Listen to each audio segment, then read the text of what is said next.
Sen umuman bormaganmisan? Yo'q. Ha, sen noyob odamlardan ekansan-da. Bunaqalarni Bokirbek deydi. Ertaga teshik paypoq kiyib yurganingdan keyin gaplashamiz senla. Paypoqda nima daxli bor hozir? Yur seni bitta joyga olib boraman. Qayerga? Yigitim o'rtog'i bilan kelyapti. Xohlasang o'rtog'i bilan tanishtirib qo'yaman. Mazza qilib aylanib kelamiz. Yo'q. Kitobimni asrayman. Men sendan kitobingni so'radimmi? Bormayman desang bo'ladi-yu. Ey vatan.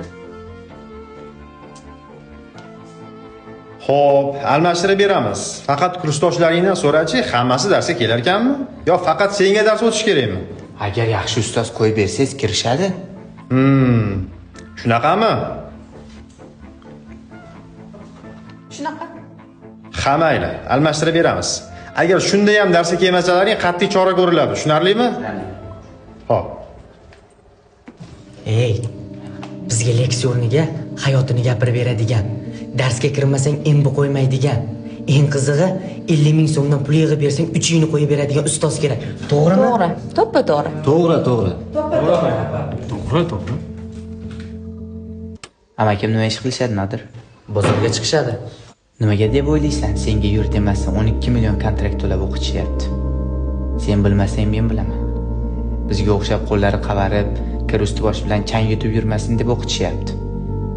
Sen nima qilyapsan? Yana men vatanmishman. Rostdanamda. Endi yangi ustoz darsga kirmasang chora ko'rmaydi deysanmi? Chora ko'radi-da. Eskisi yaxshi edi. Noila, senga nima bo'ldi? Grantga kirganding-a? Dadang bir deganda hamma narsani muhayyo qilib bersa.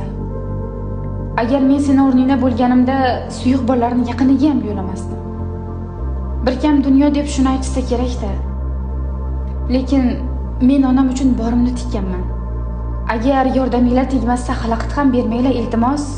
Bo'lmasam sizlardan voz kechishimizga to'g'ri keladi.